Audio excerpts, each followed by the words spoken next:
Hello, everybody. This is the Sabin Video Podcast on YouTube. How's everybody going? What's going on with you guys? Of course, I'd like to start off by giving a big thank you and just forever grateful for the JRE, Joe Rogan Experience. It is a podcast on, I believe you can get it on his website, JoeRoganExperience.com. I believe that's what it's called. And, of course, you can get him on iTunes, which is how I listen to it. He's just a great podcaster. Joe Rogan does everything. I mean, he does commentating for the UFC. He was, at one point, the host of Fear Factor. And, of course, he now does the podcast and his stand-up comedy. Joe is the reason I started doing this. I thought, hey, if he could do it, why not? I'd give it a shot. And because of you, Joe, here we are. I do not have an expensive studio like you, and I'm not like Opie and Anthony. I don't have, all the lovely setup, but I'm trying my best here. Of course, I'd also like to give a big shout out to Zions. It's my personal favorite energy drink. I'm just going to go ahead and tell you no bullshit. It is delicious. It's the only way I can say it. It is absolutely freaking delicious. Actually, why did I censor myself? It's fucking delicious. A lot of other energy drinks give you the crash, they give you the jitters. This does not. It just gives you natural energy. I am not sponsored by them. I wish I was. But, I'm trying to get their product out as much as I can because I noticed not very many places sell it. It's a sad world that more places don't sell this product. It is amazing. The one I currently have in my hand is Frostberry Blast. It's very good. It's one of the originals, I believe. Originally, Giants came in a black can. Now they come in a silver can. They've had more flavors. My personal favorite is actually raspberry lemonade. And when you drink it, you would not know you are drinking an energy drink. It tastes like raspberry lemonade. It's just amazing. So, cheers to all you guys. I'm going to crack this baby open and let's get started.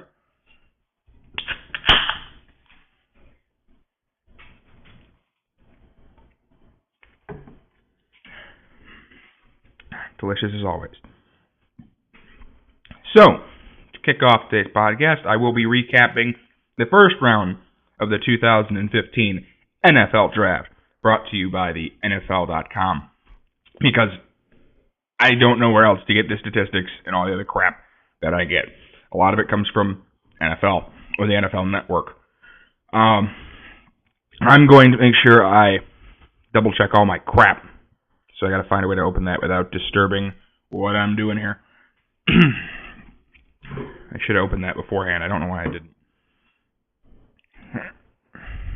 Come on, be nice. Work. Hang on.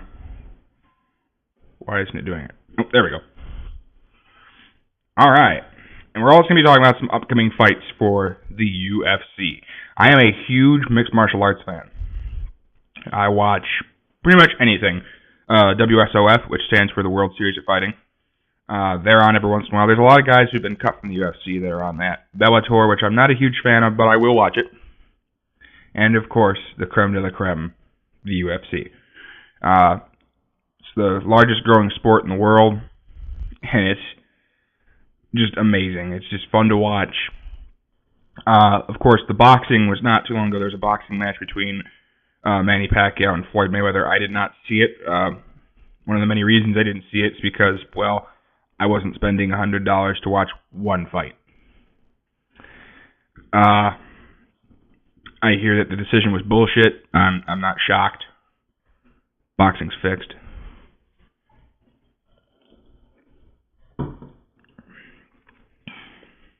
And, yeah. Also, I don't trust the Nevada State Athletic Commission. So, alright, without further ado, here we go. This information that I'm about to read off to you, I'm reading off of the Global Authority on Mixed Martial Arts, ShareDog.com. This is how I get a lot of my information when it comes to which fights are coming up. And just going to probably read off most of this card to you. It's coming up, I believe it's this Saturday. I'm going to slaughter the name of this place. Adelaide Entertainment Center in Adelaide, South Australia, Australia. It's in Australia. That's all you need to know. It's in Australia. The headliner, the main event, is Mark Hunt against Stipe Miocic. I'm a huge fan of both of these guys, so I'm not gambling on this one because I just don't want to see either of them lose, really. Mark Hunt is smaller than Stipe. I'm sure there's a way for me to check that out. I won't. Mark is 10-9-1. It's 10 wins, 9 losses, 1 draw. His 1 draw actually comes from the best fight I have ever seen. I have seen a lot of fights. I've seen George St. Pierre fight BJ Penn. I've seen Carlos Condit destroy people. This fight I'm about to tell you about was the best fight I have ever seen. 2 heavyweights, Mark Hunt and Antonio. No, it wasn't Nogueira. Sorry, it was Bigfoot Silva. I'll just call him that because the rest of his name's a nightmare. And you guys probably don't even know what I'm talking about. The 2 of them went at it, 5 whole rounds, beating the living shit out of each other. And at the end of the fight, no one wanted to end. They both fought valiantly. It's one of those where, here's the only thing I can say. If you have Fight Pass, UFC Fight Pass, which I believe is $9 a month, something like that, get it. I originally was like, I don't know. But that way you can watch this fight. It was that good. Honestly. Doesn't matter if you can get the whole card. The whole card, not great, but not bad. That fight was amazing. At least I believe that was the main event.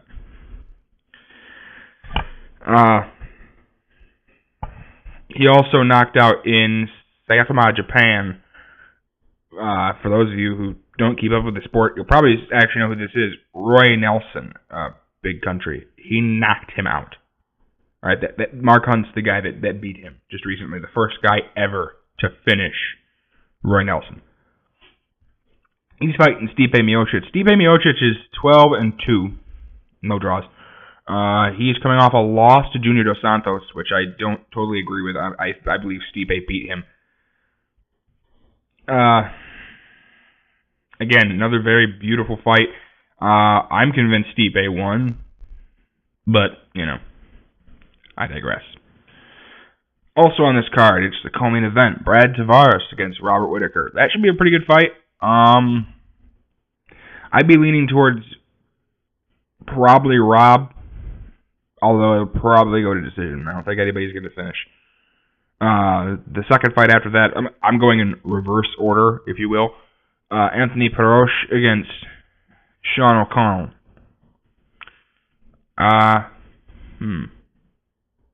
Not sure who's going to win that one. To be honest with you, I don't exactly know. After that is Jake Matthews, 8-0, against James Vick, 7-0.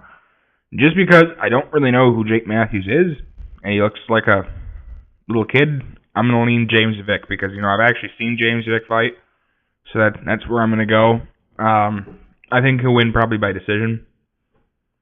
I really hope that's not how a lot of these fights go, because that'll just be sad. Hatsu Hioki against Daniel Hooker. Hatsu is 27-8-2.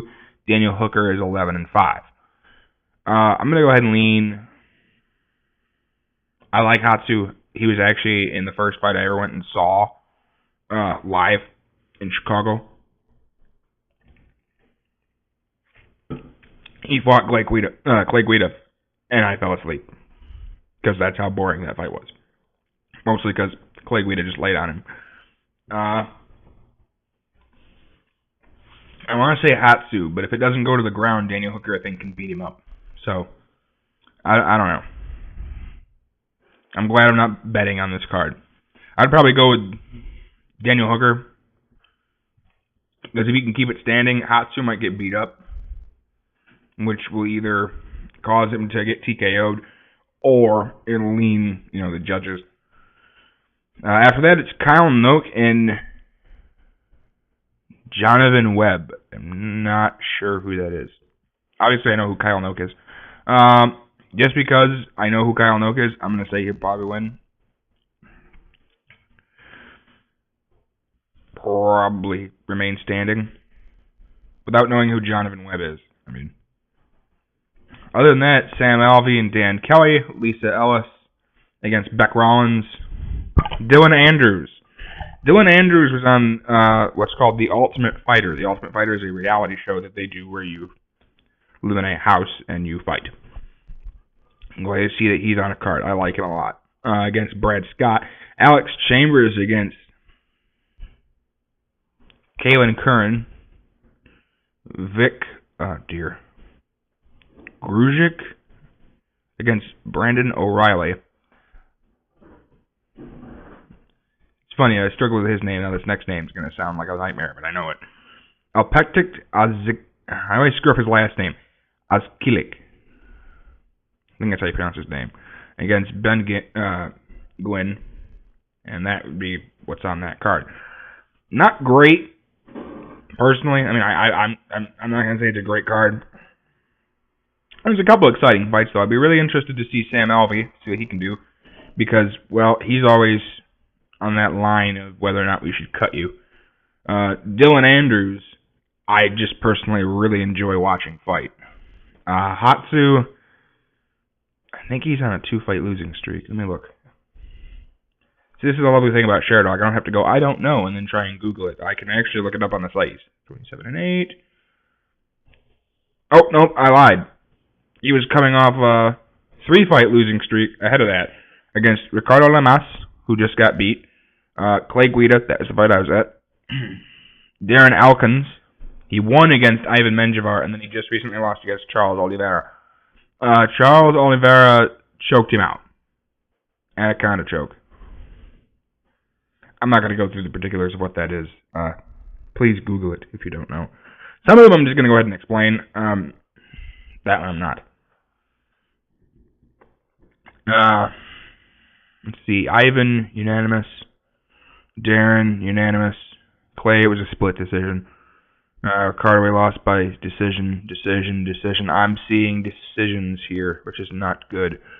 That means this fight will probably go to decision. So if you're gambling on this fight, I'd stay away from Hatsu. Let me look at Daniel. 11-5. Keep scrolling. He's coming off a loss against Maximo Blanco.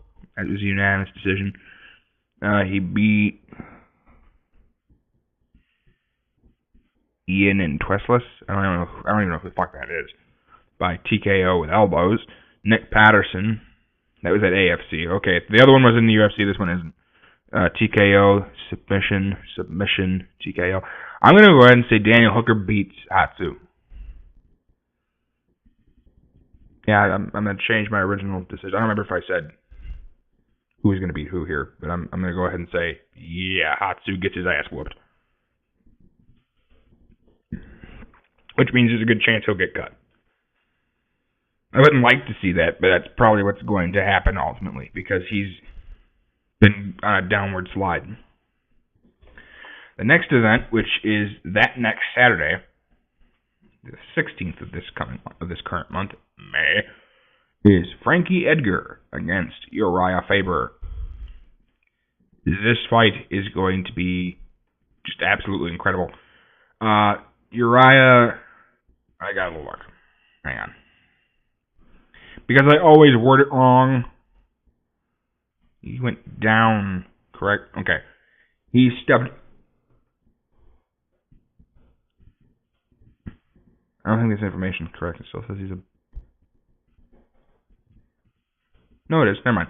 Sorry. He moved either up or down weight class. I'm not looking at it right now, so I think he's a bantamweight. Yeah, he went to bantam. So he stepped up a weight class. He went up from where he was. Which is good for him. It's very good, because before he was kind of getting his ass whooped. Let's see. He basically, here's what happens with Uriah Faber, for those of you who don't know. I really love Uriah Faber. I think he's a great fighter. Here is his number one problem. He whoops everybody's ass until he fights a champion. Then he loses. I can prove it by looking at his stats. Alright, let's start at the very bottom of his career. Kicked ass, all the way up to a loss by TKO. That was not against a champion, to my knowledge. After that, he fights a lot of people. A lot of these people, I'm not going to name all of them, are currently in the UFC. He beat Dominic Cruz, WC 26. There's a reason I mentioned this.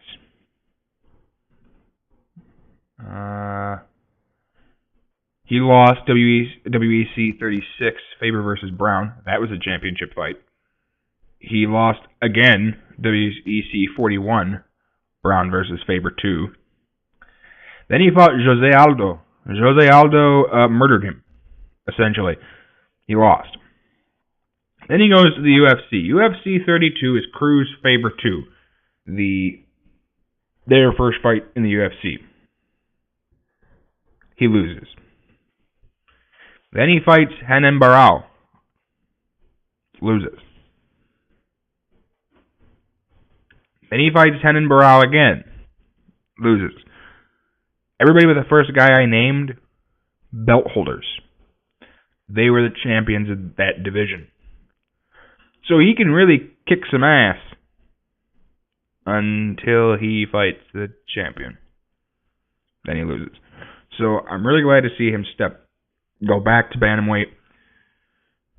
It's a great division. He makes the division that much better. I actually think he could be the bantamweight champion. It's actually, a possibility. He's fighting Frankie Edgar. Frankie Edgar is coming off of wait. Never mind, I'm sorry. He went to featherweight. That's what I thought. I'm like, I don't think that's correct. My misunderstanding. He's at featherweight now. Actually, this might be a catchweight fight. No, it's not, because they planned it. I don't know what I'm talking about. Hang on. Wait. He went to feather. Sorry. I don't have all my information straight, evidently. I thought I did. This is only the second ever podcast I've done, so give me a moment. Frankie's coming off of 1, 2, 3. Oh, no, never mind. Coming out of a 3-fight winning streak, he has beaten Charles Oliveira, BJ Penn, what a shock, and Cub Swanson. Poor Cub. I think Cub's on a 2-fight losing streak. Like I said, this should be a fantastic fight. Frankie lost a heartbreaking fight, I believe. Yep, with Jose Aldo. Jose Aldo is the only guy he's ever lost to, I believe. Or no, sorry, wrong person. That's Ted Mendez. If I could have my information straight before I speak, that'd be helpful. He's 18-4-1. He's lost other people. I screwed up. I was thinking of wrong guy. Anyway, this should be an amazing fight. If anybody should watch a fight, this is one of them. It's a fight night card, which means it's on cable. At least I'm pretty sure this is on cable. The co-main event for that is Gegard Mousasi against Kostas Philippou. I'm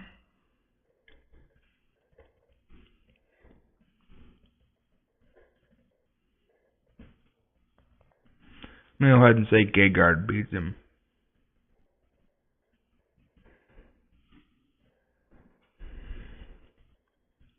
I'm thinking about it while I say it, hang on. Yeah, I think Gegard beats him. Gegard Mousasi is very good. He came from a division known as Strikeforce. And I apologize, I realize now I said WEC, and a lot of you guys don't know what that is. That was a organization where a lot of these guys came from, and it doesn't exist anymore.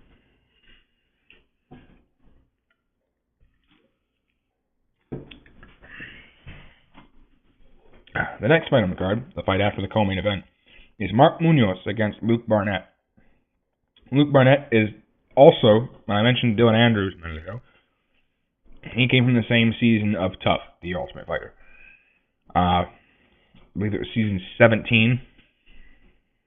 I like Luke, Only problem is he's a lot like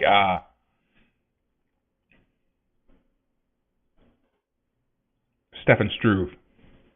Stefan Struve is a heavyweight in the UFC. He's very tall, but he doesn't know how to use his length.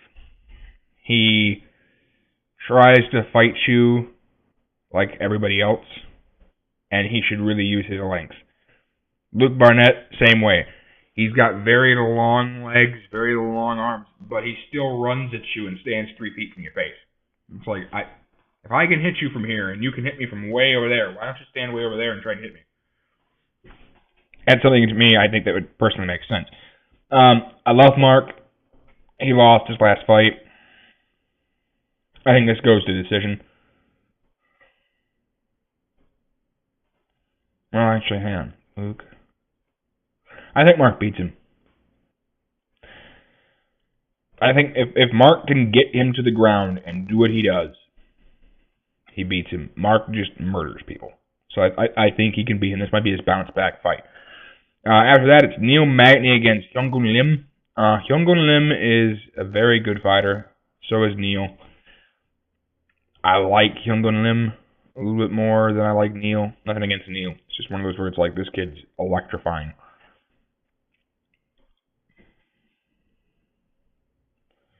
I think that probably goes to decision if Magny doesn't do anything impressive. After that, it's Philip Neuver against, oh dear, Yo Chol Nam. I think that's how you pronounce his name. I don't know who that is. I'm gonna be honest with you. I'm not sure. They add new people all the time, so if I don't know who that is, it's not. I wasn't paying attention, and I don't know. They just some new guy they added. I don't know who he is. After that, it's Taihong Bang. Actually, it's Bong. I now remember this. Taihong Bong against John Tuck.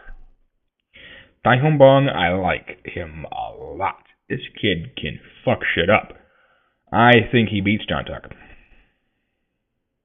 After that, it's Markadiva against Alex White. Don't know who either of those people are. Alex White rings a bell, but something that, but yeah. After that, it's Jean Johnson against Liping Zhang. Not sure who wins that fight, but that should be interesting. That should be a good fight. After that, it's Gang Yong Ning against Hoiston Wee. I love Hoiston Wee. I hope he wins. Nolan Tickman against Ziku Yao. Don't know who either of those people are. And to kick off the card, oh, I'm sorry, there's one more fight after that. The second fight on the entire card is Diego Lima against Zheng Li. That should be an amazing fight. I might tune in early just for that one. To be perfectly honest with you. Normally it's like, the fight pass, they call them fight pass prelims. Normally the first 2-3 fights of the card, they're not that interesting. They're prospects. I'll watch them because I enjoy watching the prospects to see where they come from and what they do. But sometimes when it's two nobodies, if I miss it, it's not that big of a deal because I'll read about it, after the fight. The first fight the very first fight on the card is John De Los Reyes against Rolando Sancha. His last name is Sangcha-AN. I don't know who that is either. I'm going to double check one of my things here real quick. When I said I didn't know who Alex White was for certain, I'm going to click on him. I'm going to try and come up with that for you right now.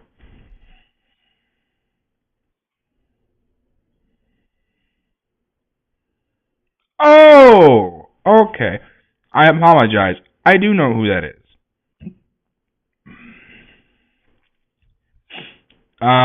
He beat Esteban Payan via knockout. He got his ass whooped against Lucas Martins. He got knocked the fuck out. And then he got his ass whooped by Clay Collard, but it ended up being a decision.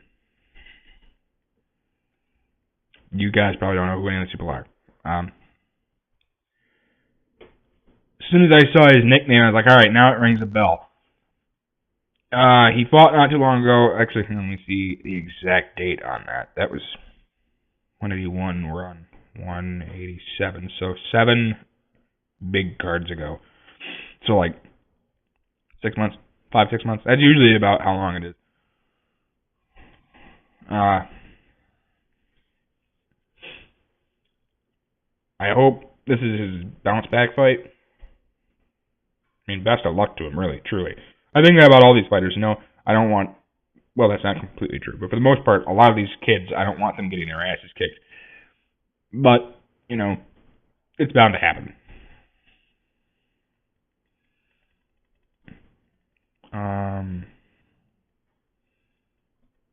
Okay. The guy he's fighting, Marky Diva, this is his second fight in the UFC. He beat Jambieke Tahiran. Some of these names are a nightmare. I don't know who that is. And then he got beat by Ademilasan Souza, Miotis Maldonado. So, yeah, I really don't know who this guy is either. Hopefully it'll be interesting. I mean, who knows? Sometimes they are, sometimes they aren't. That's just how it works. If there are 2 wrestlers, in this case it isn't, I don't believe. A lot of people say that the fight was boring. Well, you have to understand, there's certain things people do, and that's just how they roll. There's wrestlers on here that are just amazing at it. Well, the fight was boring because they wrestled each other the entire time. Well, if you know the technique and you know how things work, some of these are amazing. Same thing with jiu-jitsu. Too many Americans do this. Oh, jiu-jitsu matches suck. Do they? Well, the most beautiful jiu-jitsu I have seen in a long time came during UFC. Damn it, now I gotta come up with this. I wasn't planning on talking about this, so I gotta look it up. Damn it. Hang on. I gotta look it up.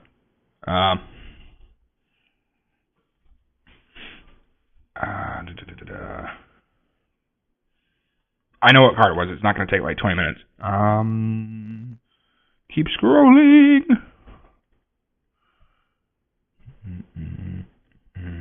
It was on March 21st.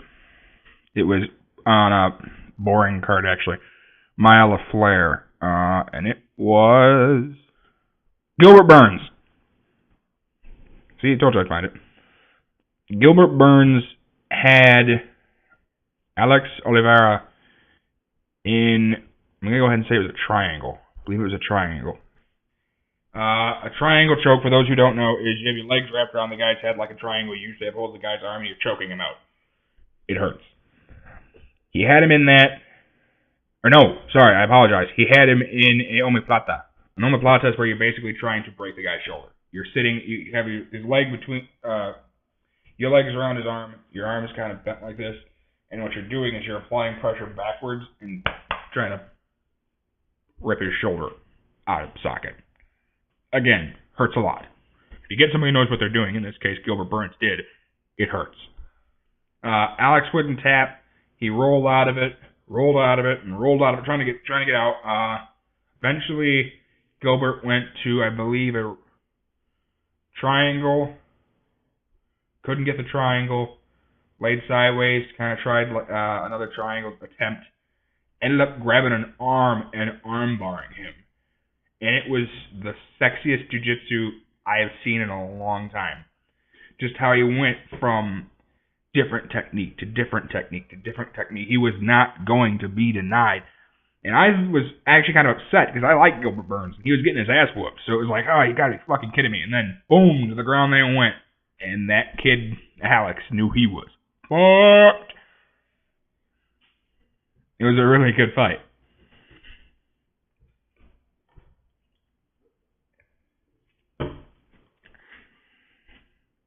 Now that I'm done going through my little rant there.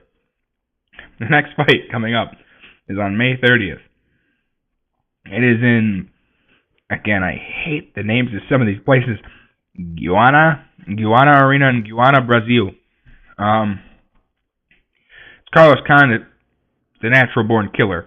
against Thiago Alves. Carlos Condit has been gone for almost... Hang on, I might actually be able to get an exact date on this.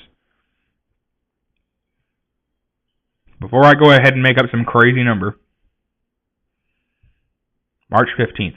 So he's been gone about a year. Yeah, a little over a year. He severely injured his knee against Tyron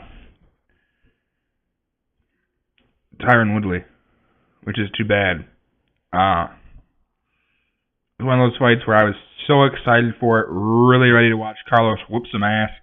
It's one of those where it was like, I think Carlos will win, but it should be a good fight. And bam, he blew his knee out. He's fighting Thiago Alves, the Pitbull. Very good fight.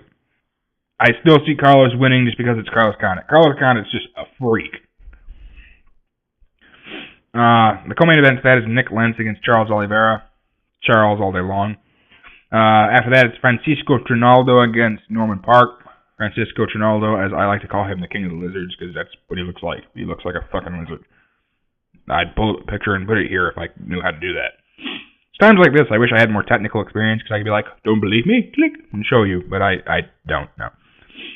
Nothing against Francisco Trinaldo. He's an amazing fighter. I see him beating... No, actually... This is one of those fights where you go, I want to see Francisco rape, but it is Norman Park, and he pulls things out of his ass, and you go, where the fuck did he do that from? So I'm hoping Francisco wins. Should be interesting anyway. The fight after that is Ryan Jimmo against Francimar Barroso. I don't know who's going to win that. I lean Ryan Jimmo because I know who Ryan Jimmo is and I know his technique, but also could beat him. The next fight after that is very good. For anybody who used to watch Strikeforce, this name is going to ring a bell. KJ Noons is back. He's going to be fighting Jan Cabral. This should be a very good fight. I'm going for KJ the entire fucking way. He's just an amazing fighter. I don't know how he loses. Although Jan Cabral is amazing, I think KJ beats him. The sixth fight on this card will most likely be canceled. It's Juliana de Lima Carnano against nobody. No, whoever she was supposed to fight must have dropped out. I mean, they have a little bit of time, but usually this is right about the time where we're going to assign you somebody, or we're going to drop you from the card. The next fight is Wendell de Oliveira Marquez against T.J. Wahlberger. I'm not entirely sure who that is. I know who T.J. Wahlberger is, but I'm not entirely sure who Wendell is. Let me look. Gracie. Oh. I hope that's not that guy. Sorry. Nobody. Alex Oliveira. Nobody. But they are in the jungle. So, alright, sorry. I'm not mumbling to myself to cut you guys out. I was trying to figure this out. He's lost 3 times by knockout or TKO, 4 times by submission, and 1 other. So that's probably a decision. Never mind, it's not a decision. Other. I don't know what that could be. A draw, maybe? Well, wouldn't that just pop up as a draw? Anyway, whatever. And 1 via bullshit, so it makes it sound like. Which I've seen happen, actually. I don't really know who that guy is. From what I read, it sounds like it's going to be... The word Gracie was there. That's always a confusion, because there are Gracies, and then there's people who go, my last name is Gracie, and you go, no, you're not related to them. Stop trying. If he's related, if he does indeed work with the Gracies, he should have some decent jiu-jitsu, very good jiu-jitsu, I should say, because that's where jiu-jitsu is, for the most part, in Brazil. You go to the Gracies, because they're Jesus at it. That's the best way for me to explain to the people who don't know who that is. It's just amazing. So I don't know. I mean, if he can keep it standing, TJ will probably whip his ass. Nicholas Dalby against, oh dear, Alizu Zaleski dos Santos. Don't know who either you are. After that, it's Josier da Silva against Wilson Heiss.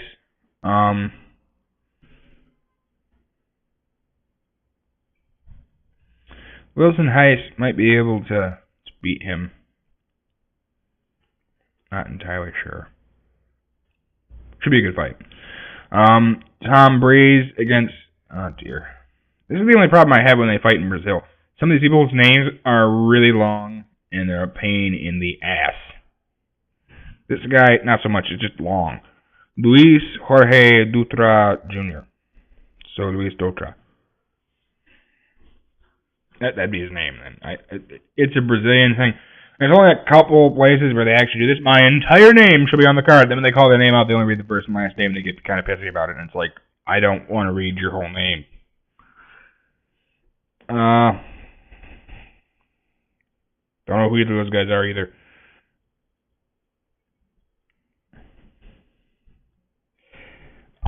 That's how you get. I really hope they reorder this card. Currently, the first fight on the card is Misrad Bektik against Lucas Martins. That should be, what's the co-main event again? According to right now, it would be Charles Oliveira. That should be placed in where Juliana de Lima, whatever her name is. I'm sorry, I'm not going to go through it. The 7th fight on the card, or 6th fight on the card. That's where that should be put. That fight is going to be amazing. I think Bektik beats Martins. But that fight should be awesome.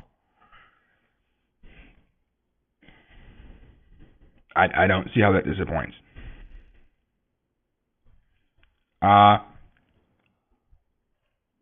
feel like I skipped one. Hang on. Go back.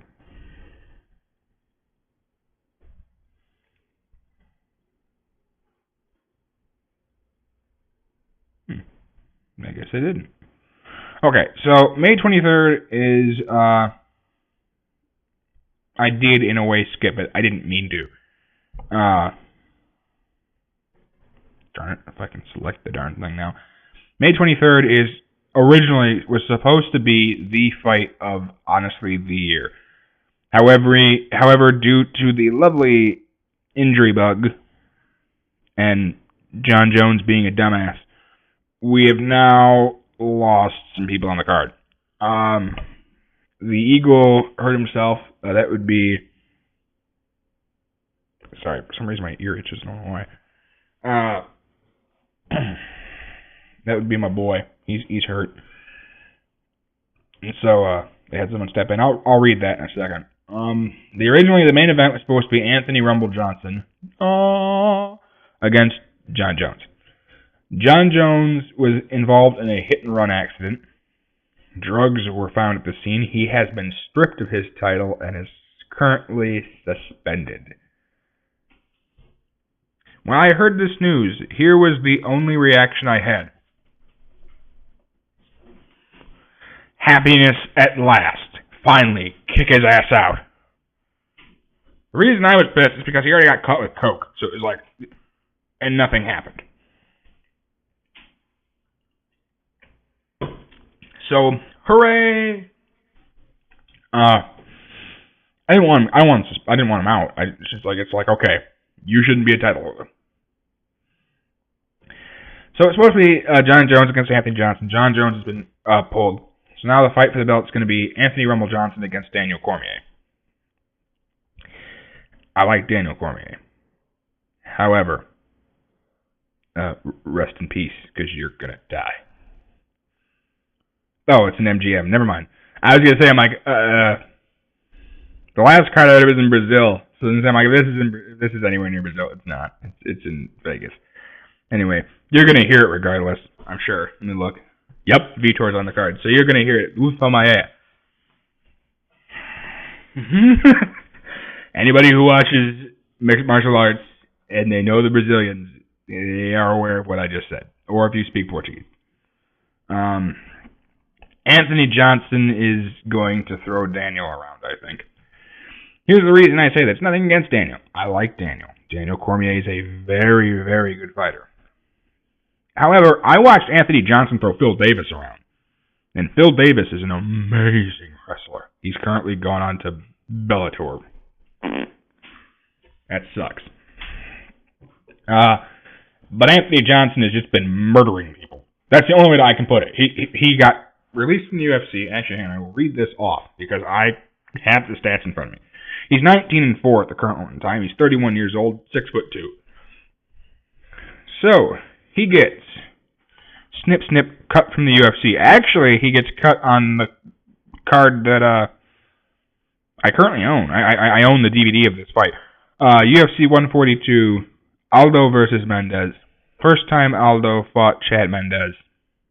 Kneed him in the face, knocked him out.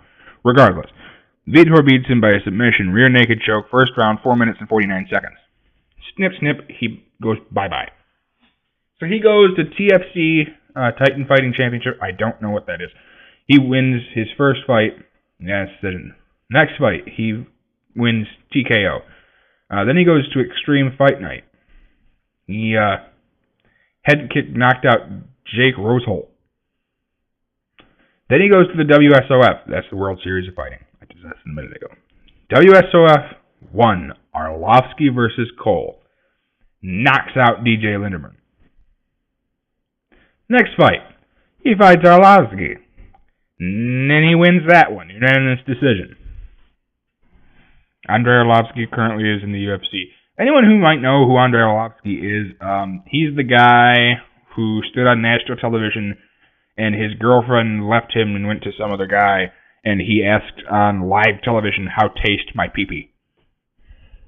That's an exact quote, actually. You can look it up. It's on YouTube. I get a kick out of it. Every once in a while, I listen to it because it's funny. Then he fought Mike Kyle. Knocked him the fuck out. WSOF. He goes back to the UFC. He was originally a welterweight. Now he's a light heavyweight. Allow me to explain what that means. He went from 170 pounds. Let me resonate with that for a second. 6'2", 170 pounds. He steps up to light heavy. That's 205. That tells you that he's probably walking around at like 240, 230, somewhere in there. Holy shit. No wonder he was having problems at welterweight. Now he's where he needs to be, light heavy, and he has just been murdering people. He fights Phil Davis. He threw Phil Davis around like a fucking rag doll.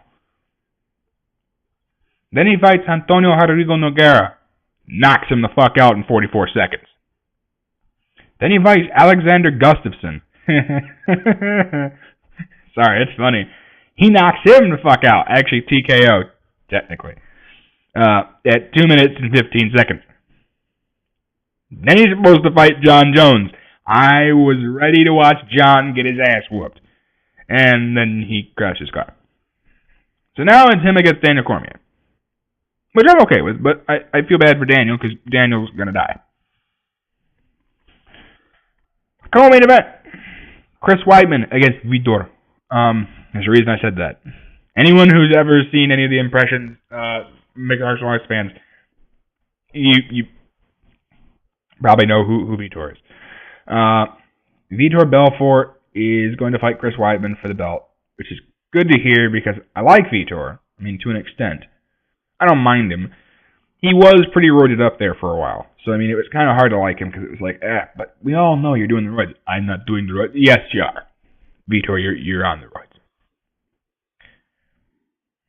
Because of Jesus and God. Yeah, well, how do they feel that you're doing the roids there, Vitor? He's actually, now that he's been forced to be... okay, allow me to explain.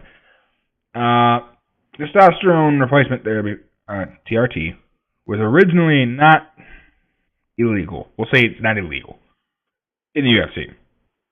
Mixed martial arts for the most part, but UFC specifically in this company.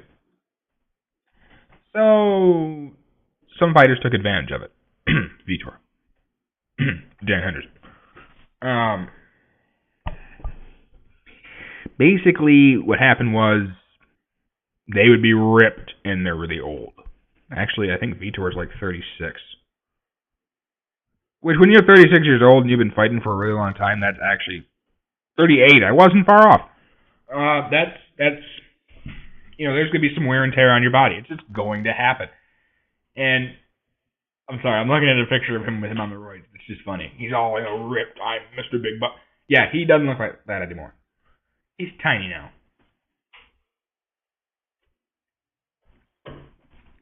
So much so, I think he can go down another weight division. I think if he's done down to welter, he might actually do extremely well. That's one weight class down. He's at middleweight. Middleweight is 185 pounds. Welterweight's 170. If he's dropped down to 170, I think he could actually start whooping some ass. Now that he's not doing roids, I mean, he could. Legal roids, if you will. He's fighting Chris Weidman. Chris Weidman. Anybody who knows who Anderson Silva is knows who Chris Weidman is now. Why? He's the guy that knocked him the fuck out. I saw that fight. Anderson was being a dumbass. Let's be honest with you. I'm going to taunt you. You're going to get burned one of these times, Anderson. Boom! Dropped him. Then Anderson fought him again and broke his leg. So, let me scroll down here really quick.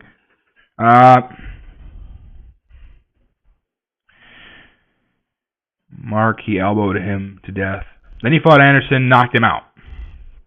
And he fought Anderson broke his leg. Okay, yep, I was right. Then he fought Lyoto Machida, won that one by unanimous decision. I did not get to see that fight. I was kind of sad about it. So now he's fighting Vitor Belfort. Vitor is probably going to lose. Just a thought. Chris is that good. After that, it's this fight hurts. Donald Cerrone is going to be now against John McDessie. Originally, he was supposed to be Donald Cerrone against Khabib the Eagle Nurmagomedov. I was pumped to see Khabib fight. I like Khabib. However, he hurt himself, and now John McDessie has stepped in. John McDessie is going to die. I think Donald's going to kill him. Nothing against John. I like John McDessie. It's just John Cerrone's been training to fight Khabib. John, you're not Khabib. You're going to get your ass whooped. Unless for some reason Don fucks up. By the way, the likelihood of that is so slim. The fight after that is Andrei Arlovsky against Travis Brown. Yeah, the How Taste My Pee-Pee guy, yeah, he's fighting on this card against Travis Hoppa Brown.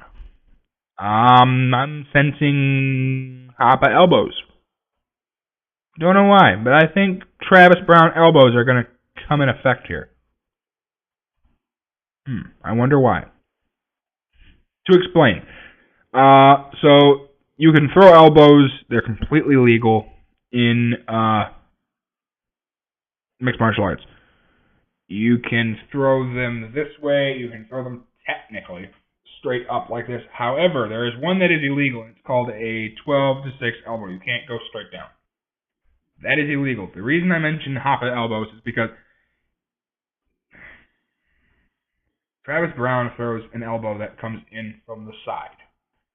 Now, people who are stupid have been arguing, those are illegal. No, they're not. It comes in from the side and hits you on the side of the temple. That is completely legal, as long as it does not hit you in the back of the head. Hit you in the back of the head, it becomes an illegal elbow.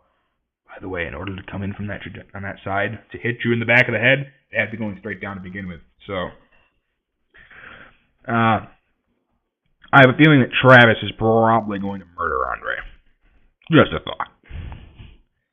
After that is Joseph Benavidez against John Moraga. John Moraga. Sorry if I could talk. I thought of something after looking at it. I'm looking at his face. He looks a bit like Grey Worm from Game of Thrones. Just significantly shorter. Nothing against John Moraga. He's like my height. I'm 5'7", by the way. Well, roughly 5'6" and a quarter, if you know, something like that. I just say 5'7" because it sounds prettier. Yeah, he's 5'6", so about my height. We'll say 5'6" for shits and giggles. I weigh significantly much more than him, though. I mean, we won't get on that subject. It's a very sad one. John Moraga is fighting Joseph Benavidez. I like John Moraga, but I think Benavidez beats him. And then after that, that's in the flyweight division. The next fight's also in the flyweight division. Johnny Dotson. The first fight I ever went and saw was John Dotson against currently the champion Mighty Mouse. Mighty Mouse. Very close fight. John Dotson's fighting Zach Makovsky. John Dodson, I hope, beats Zach Makovsky, and they have Mighty Mouse fight him again.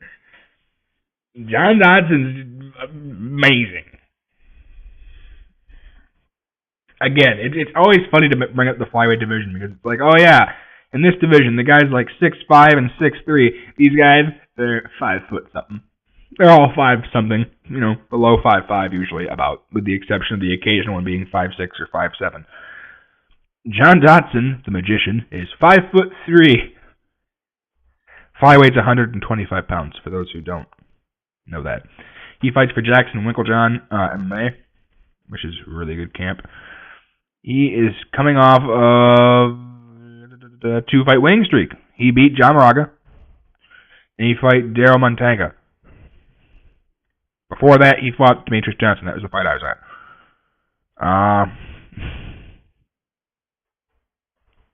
What? Sorry, he beat TJ Dillashaw. I did not realize that. TJ Dillashaw is currently the champion at bantamweight.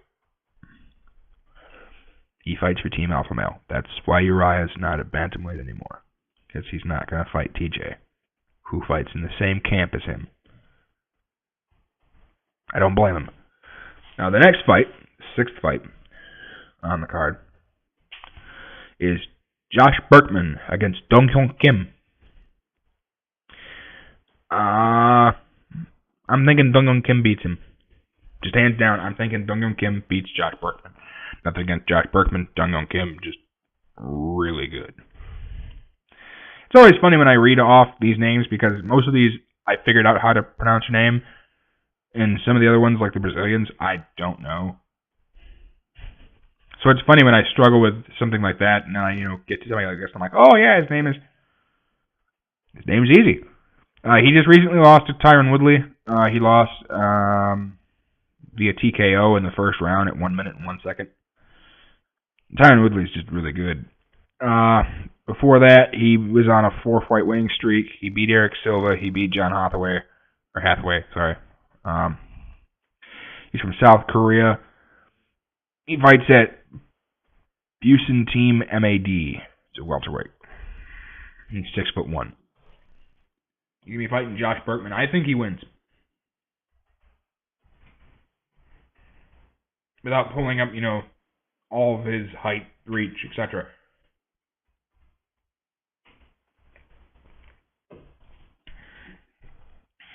I think he beats him. The 5th fight on the card. Uriah Hall against Rafael Natal. I'm at 50-50 on this fight. I like Rafael Natal. I like Uriah Hall. Uriah Hall. For those of you who don't know, like I said, the Ultimate Fighter, tough. Pretty much everybody saw this highlight. Remember the black guy who did the spinning back kick and knocked the guy the fuck out? Everybody went, holy shit, because you'd never seen anyone do that. Everybody has it by now. Cough, cough, Edson Barbosa. Best head kick knockout ever, in my opinion. Uriah Hall knocked the fuck out of the guy. He's fighting that's the guy that's fighting Rafael Natal. Uriah hasn't done much lately, to be honest with you. He won his last fight by TKO. Look. It's because it depends on how they ruled it. I thought it was a TKO. It could have been ruled a knockout. Look. Against Ron Sterling. Yep, Dr. Stoppage. Before that, he lost to John Howard, Kelvin Gastelum. After losing to John Howard, he beat Chris Lieben. And then Chris Lieben retired. What a shock. He TKO'd, a technical knockout. He TKO'd him. And then he fought Thiago Santos. And that went to decision. So yeah. Rafael Natal has fought. Let's see. I think he's coming off of a loss. Nope. I lied. He's coming off a 2-fight win streak. He beat Chris Carmozzi and Tom Watson. Before that, he'd lost at Herman. We'll go to 3 for shits and giggles. I think Rafael Natal beats him because I think he takes Uriah to the ground and submits him. The 4th fight on the card is Rose Namajunas, I think is how you pronounce her name, against Nina Ansaroff. Ansaroff? I struggle with some of you people's names. I apologize. Anyone who watched the female version of The Ultimate Fighter, which was the last one, I think. Anthony Pettis coached it. He recently lost. I may or may not have cried a little bit at the end of that fight. He lost the belt. He's fighting coming up here pretty soon. Yeah. Rose is fighting Nina at the strawweight division. I believe she's still a strawweight. Look. Strawweight. All right, that's 115 pounds, by the way. I don't know much about Nina. I don't know much about Rose. Didn't watch the season. Tough has gone downhill since they made it more of a reality show than anything, so I've stopped watching it. Best of luck to both of them. My guess is Rose will probably win, but I don't know. The 3rd fight on the card currently, they might redo the order, is Mike Pyle against Colby Covington. Let's look at him real quick. He is fighting from American Top Team. He's a welterweight, 169 pounds. 170. Okay. He's 7-0, 27. Let's keep scrolling, see who he's fought. Oh, look, a bunch of nobodies, because he fought in... Oh, no, never mind. He has fought twice. I don't think he's fought in the UFC yet. No, he has.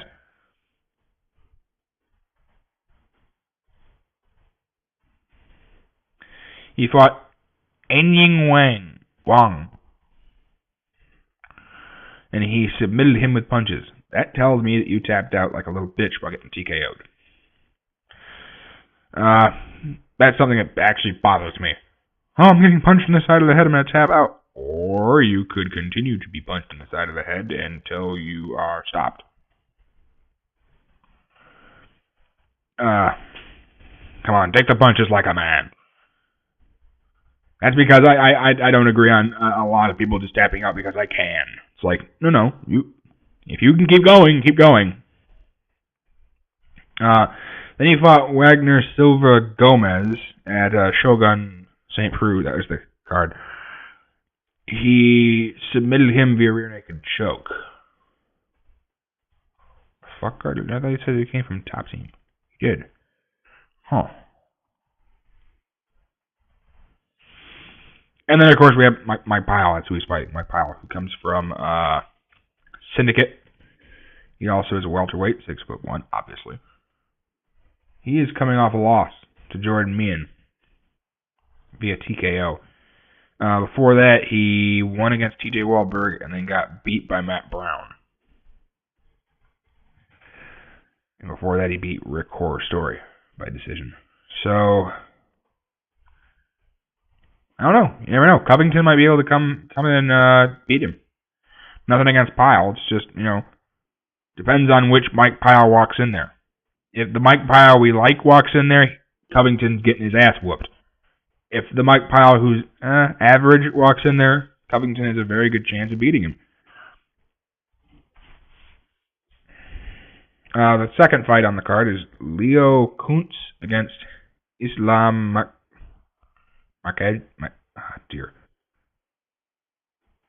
Makovich. Makhchev. Makovich. Sorry if I ruined your name. Some of you guys' names are nightmares. Don't know who those guys are. Best of luck to both of you. And currently, like I said, they rearrange the card. They might still. Who knows? First fight on the card currently is Justin Scroggins against Josh Sampo. Give you a little background. Justin Scroggins is with ATT, American Top Team. He fights at 125 pounds. That's flyweight, by the way. Justin the Tank Scroggins is coming off of back-to-back losses to Justin Ortiz and John Moraga. He lost the first one, Justin Ortiz, split decision. That was the Ultimate Fighter 19. That was the card he was on. The first one on the top of the list, or should I say the second loss, came to John Moraga. That was a submission. He lost via guillotine choke. So, that's a little background on him. Now, Josh Sampo fights at two camps. St. Charles MMA and Rodrigo Vaga Jiu-Jitsu. He's a flyweight. He's 5'5". He's coming off of also back-to-back losses. He lost to Zach Makovsky by unanimous decision and a rear naked choke by Patrick Houlihan.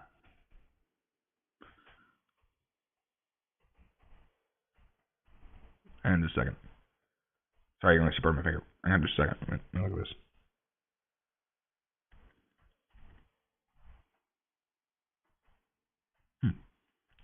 Sorry, I thought I recognized that guy's name. I guess I don't. That's the card. Best of luck to both of those guys. I think Josh Sampo beats Scroggins. That's just me. And that's Johnson Cormier. That's the UFC 187 at the MGM Grand in Nevada. That'll be on May 23rd of this year. The card after that is let's say a couple cards after that actually. On June 6th, it's UFC Fight Night Bosch versus Henderson. Dan Henderson will be fighting Tim Bosch. Or as Costas Philippou would say, he's fighting Team Bosch. Sorry, it's a joke that my cousin and I do. Dan Henderson's getting up there in age. I like Dan. I really hate to see him retire, but it's one of those where it's like, it is time. Tim, he does what he does. I think Dan beats him. I'm just going to go ahead and say that. I think Dan beats him. The co-main event is Ben Rothwell against Matt Mitrione. That's a heavyweight fight. Ben Rothwell is a pretty good fighter. I like him. I don't have a problem with him. Let me click on him real quick. Come on. There we go. He fights at Rothwell MMA LCCT. He's 6'4". He just recently came off a win over. He's on back-to-back. He's on a 2-fight winning streak against Brennan Vera and Alistair Overeem, or Alistair. Depends on how you pronounce it. It's spelled Alistair. People say Alistair, Alistair, whatever the fuck you want to call him. Overconfident Overeem is what I call him. He TKO'd him. It was a happy day for me because I picked him to beat him. He's fighting Matt Mitrione. Matt Mitrione is a very good fighter. He's got a hell of a hand. I would hate him to punch me in the face. If he punched me in the face, I'd be going night-night. And I have a pretty good jaw. So, I got a pretty good chin. He's coming on a 3-fight winning streak against Sean Jordan, Derek Lewis, and Gabriel Gonzaga. The first two, Sean Jordan and Derek, are both knockouts in the first round. Sean Jordan, he beat in 4 minutes and 59 seconds. That's just before the bell, by the way. And in the other one, against Derek Lewis, he knocked him out in 41 seconds. Gabriel Gonzaga, he TKO'd at 1 minute and 59 in the very first round. The second fight, the first fight after the co-main, is Dustin the Diamond Poirier against Yancy. I always fuck up this guy's name. Medeiros. Yancy Medeiros. Dustin the Diamond Poirier. Let's discuss him for a second. Some fans of mixed martial arts might recognize his name. I saw him fight pretty good. At least I'm pretty sure I did. Let me double check. Yep, I did. He bought Eric Koch when I went and saw him. Sorry, I'm readjusting. He's the guy that recently lost to Conor McGregor. Because, I have no problem with you, Dustin, but I think I'm going to fucking wobble you with a jab. And he did. He's coming off a one-fight winning streak. Before that, he lost to Conor McGregor. His current one win ahead of this fight was against Carlos Diego Ferreira. He knocked him out in the first round at 3 minutes and 45 seconds.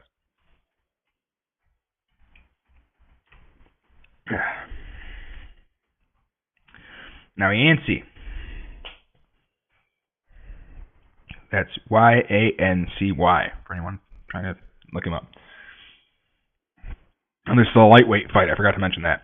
He's coming off of a 2-fight winning streak against Damon Jackson and Joe Proctor. Holy shit. Against Damon Jackson, he won via submission at 2 minutes, and the second round, 1 minute and 54 seconds. He won via reverse bulldog choke. That hurts a lot. Against Joe Proctor, he beat him at 4 minutes and 37 seconds in the very first round by guillotine choke. So this guy likes to submit people. Awesome. That's good. Those are fun to watch. I'm a bit of an odd person when it comes. Anyone who knows me knows I'm an odd person. But I like watching these kind of fights. I have no problem watching people submit people. It's just overall a fun time. He also is coming off of a no contest to Eve Edwards. I'm gonna quick check that out because I want to see why it was a draw. Oh, damn it.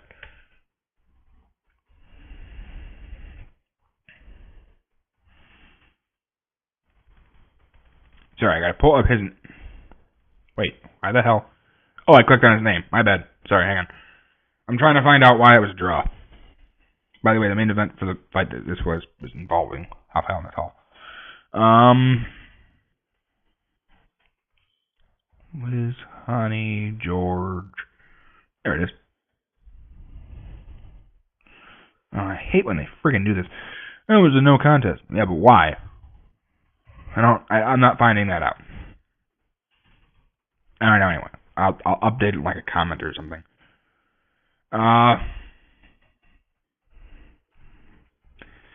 Alright, so the third fight on the card is the 7th. I always go in reverse order, technically, because I start with the main event and work my way down. You're supposed to start with the first fight and work your way up, but fuck you people who think that, because I'm reading it as I'm looking at it. If you want me to do it the other way, I can pull up another card and do it the other way. But I like doing it this way, because then I get to the point. I get to the fun fight, shit. Fuck you people. Anyway, 7th fight overall is Derek Lewis against Sean Jordan. This is also a heavyweight fight. Derek Lewis is coming off of, I believe, 1-fight losing streak. Let me look. Oh no, he's coming off a 1-fight winning streak, actually. Before he lost to Matt Mitrione, I read that a second ago. And then he beat Juan Potts. He TKO'd him. Sorry, he did not knock him out. In the second round at 3 minutes and 18 seconds. He's fighting, like I said, Sean Jordan. Sean Jordan is, let's see, fighting from American Top Team. He's coming off a 2-fight winning streak against Jack May. He TKO'd him. And Jared Canoyer, I think that's Cannonier. I'm assuming he's Canadian. Cannonier, maybe? I don't know. Anyway, he knocked him the fuck out in 2 minutes and 57 seconds in the very first round. The 6th overall fight, for those of you people who are going to be technical with me, it's Joe Proctor against Justin Edwards. Joe Proctor, let me click on his name real quick. That way I can get you some information on him. He's coming off a 1-fight losing streak. He lost to Yancey. That's the guy that's the 8th overall fight, by the way. I can't pronounce his last name, and I'm not going to fuck it up anymore, so I'll just call him by his first name. Justin Edwards.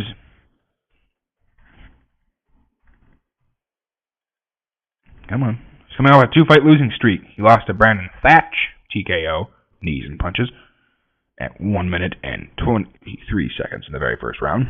And he's coming off a decision, unanimous, against Ramsey Ninjum. I always fuck up his name when I talk too fast. He lost to him by unanimous decision. Ramsey Ninjum, unanimous decision, meaning it went all 3 rounds at 5 minutes. So both of them are coming off losing streaks. This will be their bounce back fight. I'm going to go ahead and say probably Joe Proctor, just off of what I know about him. Should do all right. The 5th fight is Ricardo Abreu against Jake Collier. Wonder who those people are. Let's find out. Ricardo Abreu. I am assuming that's how it's pronounced. It's Abreu. From what I know on speaking English, I should be able to read this. He won his last fight. He's undefeated, 5-0. His last fight in the UFC was against Wagner Silva Gomez. He won by rear naked choke at 1 minute and 6 seconds in the second round. He's fighting, like I said, Jake Collier. Let's see what we can find out about him. He's 8-2. This is a middleweight fight.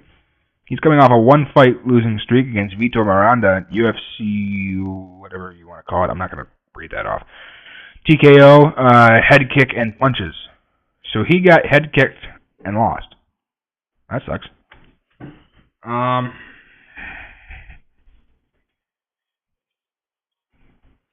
Double check something real quick. Okay, so Abreu is Brazilian. He fights at One Fight Team. He's got 3 knockouts, 2 submissions. And Collier has 4 knockouts, 3 submissions, 1 decision. I'm thinking this is going to be more of a ground war. Just from what I'm reading here, it could remain standing. I mean, I hate to always sound like it's going to be this way. Unless you are 100% certain, you don't know. But I would assume this might, I would like to think this probably goes to the ground from what I'm reading here. They both like to submit. That could be a good fight. Even though I don't know who either of you guys are. Still could be worth it. Be willing to watch. I'm not going to, not watch a fight and give it a shot. The next fight after that is Joe Soto against Anthony Burchak. Joe Soto just recently fought the champion. He had to step in, and he lost. He's bantamweight. He's 5'6". He fights out of Central Valley Combat Academy. He's an American fighter. He's coming off a loss to T.J. Dillashaw, the champion. He lost via knockout, head kick, and punches at 5th round at 2 minutes and 20 seconds. He's fighting Anthony Burchak. Let me click on him real quick. Click. He also is an American fighter. He's coming off of a loss against Ian Entwistle. His name's going to be a fucking nightmare until I hear somebody read it that knows what they're talking about. Offer help. Submission heel hook at 1 minute and 4 seconds.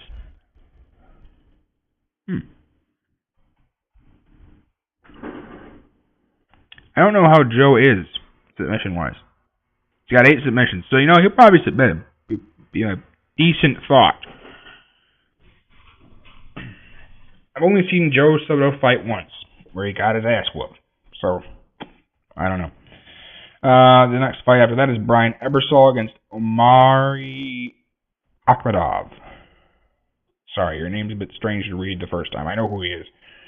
So, let's click on him. Brian Ebersol. He is 51-16, 1 draw, 1 no contest.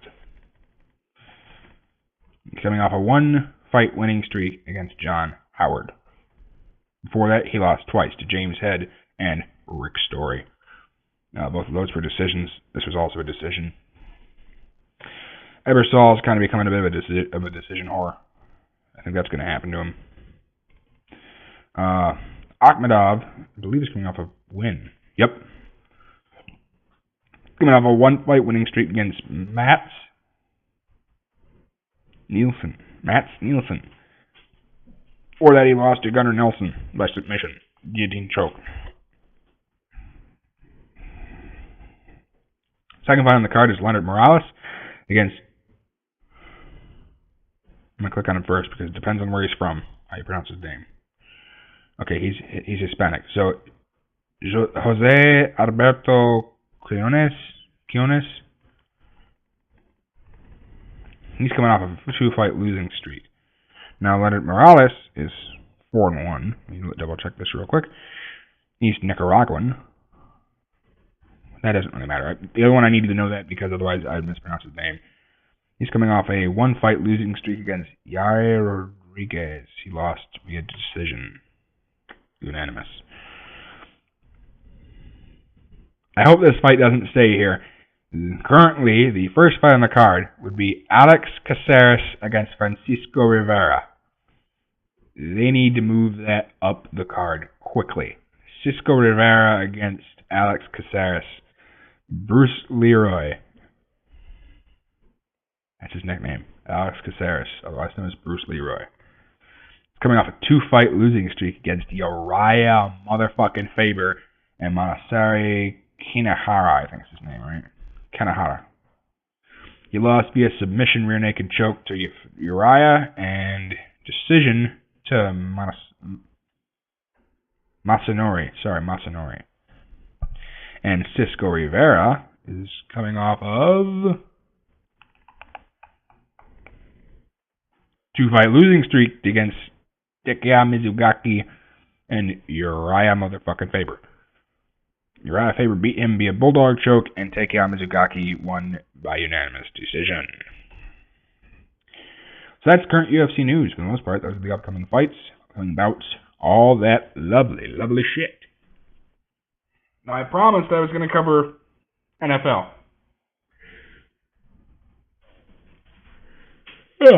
I promised I was going to cover the draft. So here we go. Here comes your draft information. Maybe I should have done this first. But you know, if I didn't have some kind of incentive, why would you guys stick around for the MMA shit? See, now you learn some things about the MMA, now you might be interested. Shaboom. With the first overall pick in the 2015 NFL Draft, the Tampa Bay Buccaneers selected Jameis Winston. And the Titans, with the second overall pick, picked Marcus Mariota. So the two top quarterbacks went 1 and 2. It's always good to see that. I was hoping both of them would go 1 and 2. I wasn't entirely sure. As I said in my other video, I wasn't 100% certain that that's what was going to happen. That is what happened. So, yay for them. The Jaguars picked Dante Fowler, outside linebacker is what he's going to be probably positioned at, from Florida. The Raiders selected Amari Cooper, wide receiver from Alabama. The 5th pick was the Redskins. They picked Brandon Sheriff, offensive guard or tackle from Iowa. The Jets select Leonard Williams, defensive end, USC. He fell into their lap, so best of luck to him. I hope that he does extremely well. The Bears select Kevin White, wide receiver. That's the 7th pick, West Virginia. The 8th pick went to the Falcons, and they selected, scroll down a little, Vic Beasley, outside linebacker from Clemson. They might put him at defensive end. The 9th pick was held by the Giants. They selected Eric Flowers, offensive guard, Miami. The 10th pick was the Rams. They selected Todd Gurley, running back, Georgia. The 11th pick was held by the Vikings. They selected Trey Waynes, cornerback, Michigan State. The 12th pick was held by the Browns. They selected Danny Shelton, nose tackle, Washington. The 13th pick was held by the Saints. They picked Andreas Pete, offensive tackle, Stanford. The 14th pick was held by the Dolphins. They selected Devontae Parker, wide receiver, Louisville. The 15th pick was traded from the Niners to the Chargers. They selected Melvin Gordon, running back, Wisconsin. The 16th pick was then held by the Texans. They selected Kevin Johnson, cornerback, Wake Forest. The 49ers, after picking up the pick from the Chargers, are now sitting at 17. The 17th overall pick, they selected Eric Armstead, defensive tackle, Oregon. The 18th pick was held by the Chiefs. They selected Marcus Peters, cornerback, Washington. The 19th pick was held by the Browns. They selected Cameron Irving, center, Florida State. The 20th pick was held by the Eagles. They picked Nelson Aguilar, wide receiver, University of Southern California, or USC. The 21st pick was held by the Bengals. They selected Cedric Agabui, I believe is how you pronounce his name, offensive tackle, Texas A&M. 22nd pick was held by the Steelers. They picked Bud Dupree, outside linebacker, Kentucky. The 23rd pick was traded from the Lions to the Broncos. They selected Shane Ray, defensive end, Missouri. The 24th pick was held by the Cardinals. They selected DJ Humphries, Florida, offensive tackle. The 25th pick was held by the Panthers. They selected Shaq Thompson, outside linebacker, Washington, if I could read. The 26th pick was held by the Ravens. They selected Brashad Perryman, wide receiver, Central Florida. The 27th pick was held by the Cowboys. They selected Byron Jones, cornerback, Connecticut. That's the kid that broke the jump record. The Lions, then, after trading their 23rd pick to the Broncos, ended up 28. This is the pick we traded for. We got Laken Tomlinson, offensive guard, Duke. The Colts selected 29th. They hold Philip Dorsett, wide receiver, Miami. The 30th pick was held by the Packers. They selected Demarius Randall, free safety, Arizona State. The 31st pick was held by the Saints, traded to them by they got that by trading away Jimmy Graham to the Seahawks. They got Stephon Anthony, inside linebacker, Clemson. The 32nd pick was held by the Patriots. Defensive tackle, Texas. That's a recap of the first round. To collect the rest of the information, you can go to the NFL Network. They have a draft tracker for the 2015 draft. And that's how you do that. Someone's knocking at my door, so I'm going to quickly leave. Thanks for listening. Feel free to send me comments, anything like that. I will try to read them. You guys have yourselves a lovely day.